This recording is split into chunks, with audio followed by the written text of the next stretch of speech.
Thank you for purchasing a Sentry Safe biometric pistol safe. This video will guide you through programming a personalized user code on the digital keypad.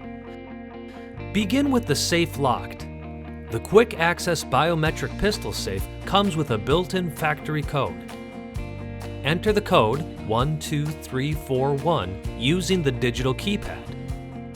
Once the safe is open and within 10 seconds, press and hold keypad digit 1 for 3 seconds.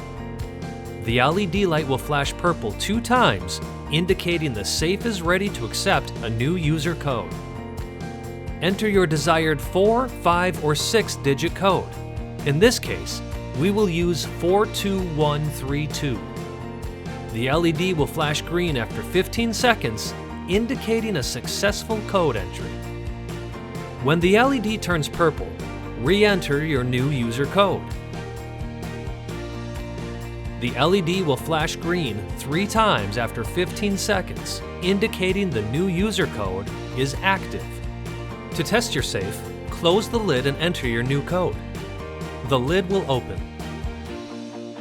Sentry Safe, creating peace of mind for a lifetime.